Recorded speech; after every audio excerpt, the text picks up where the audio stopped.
దేశవ్యాప్తంగా ఓటర్ల జాబితా సమీక్షకు ఈసీ సిద్ధమవుతోంది. మరోపక్క ఓట్ల చోరీపై విస్ఫోటనం లాంటి ఆధారాలు ఇస్తామంటూ రాహుల్ వార్నింగ్ ఇస్తే విదేశీ హస్తముందంటూ బీజేపీ కౌంటర్ ఇస్తోంది. మరి ఈసీ చేపట్టనున్న ఎస్ఐఆర్ ఓటర్ల జాబితా సమీక్ష దేశ రాజకీయాలను మరింత హీటెక్కించనుందా? సరతో లాభం ఎవరికి, నష్టం ఎవరికి?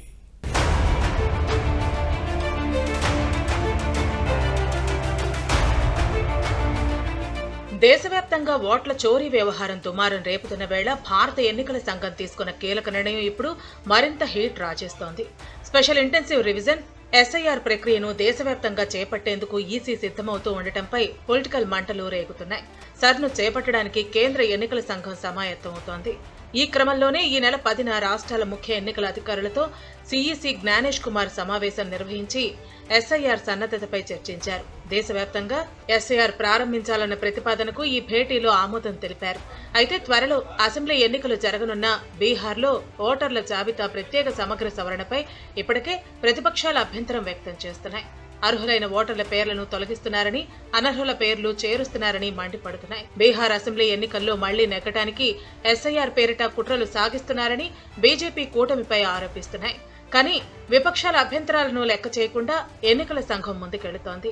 ఈ క్రమంలోనే దేశవ్యాప్తంగా సర్కు సిద్ధమవుతూ ఉండటం హాట్ టాపిక్ గా మారింది. ఎస్ఐఆర్ వెనుక ఎలాంటి దురుద్దేశం లేదని ఎన్నికల సంఘం చెబుతోంది.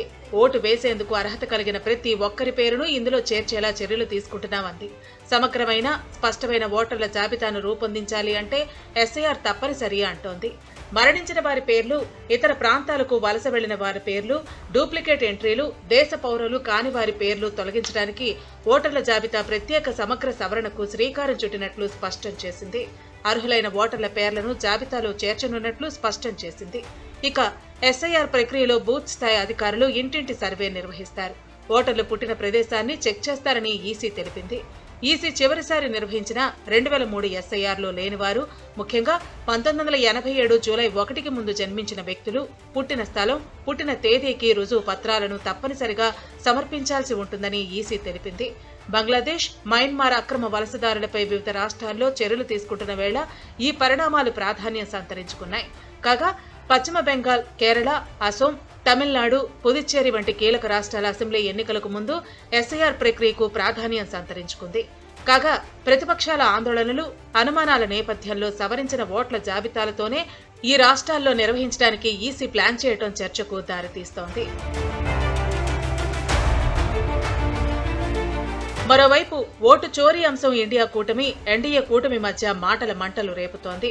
ఆగస్టులో భారత ఎన్నికల సంఘంపై రాహుల్ గాంధీ తీవ్ర ఆరోపణలు చేశారు.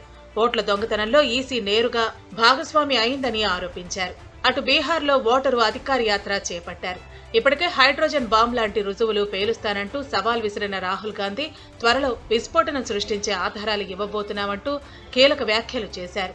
ఓట్ చోర్ గద్దీ చోడ్ అనే నినాదం దేశవ్యాప్తంగా ప్రతిధ్వనిస్తోందన్నారు. ఓట్ చోరీకి సంబంధించి అన్ని ఆధారాలున్నాయన్నారు. బీజేపీ ఆడిస్తున్న డ్రామాను ఈసీ ప్లే చేస్తోందని రాహుల్ గాంధీ ఆరోపించారు. आग जैसे फैल रहा है क्योंकि सच्चाई है और हम आपको दिखाएंगे। हिंदुस्तान के युवा आप अच्छी तरह सुनिए, सच्चाई है कि वोट चोरी करके सरकारें बन रही हैं। हम गारंटी करके आपको प्रूफ देने वाले। बीजेपी के लोग एजिटेट हो रहे हैं, मैं उनसे कहना चाहता हूं आप एजिटेट नहीं होइए क्योंकि हाइड्रोजन बम जब आएगा सारा का सारा साफ हो जाएगा। అటు ఓట్ల చోరీ జరిగిందంటున్న రాహుల్ పై బీజేపీ సంచలన ఆరోపణలు చేసింది. ఓట్ల చోరీ ఆరోపణలకు సంబంధించి ఆయన చూపుతున్న పత్రాలు భారత్లో కాకుండా విదేశాల్లో తయారయ్యాయని, ప్రతిపక్షాల ఆరోపణల్లో విదేశీ హస్తం ఉందని బీజేపీ ఆరోపిస్తోంది. రాహుల్ గాంధీ అంతర్జాతీయ ఓట్ల చోరీ టూల్ కిట్ బహిర్గతమైందంటూ ఎక్స్ లో పోస్ట్ చేశారు. రాహుల్ రిమోట్ కంట్రోల్ ను నడుపుతున్న విదేశీ బాస్ ఎవరు అని ప్రశ్నించారు.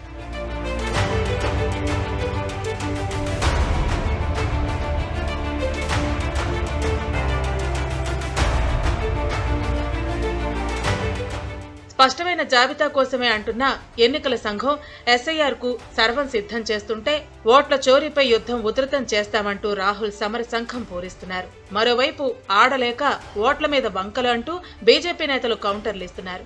మరి ఓట్ల చోరీపై ఇప్పటికే దేశవ్యాప్తంగా తీవ్ర చర్చ నడుస్తున్న వేళ మున్ముందు దేశ రాజకీయాలు ఎలాంటి మలుపు తిరగనున్నాయి, రాజకీయాలు ఇంకెంత హీటెక్కనున్నాయి అన్నది ఆసక్తికరంగా మారింది.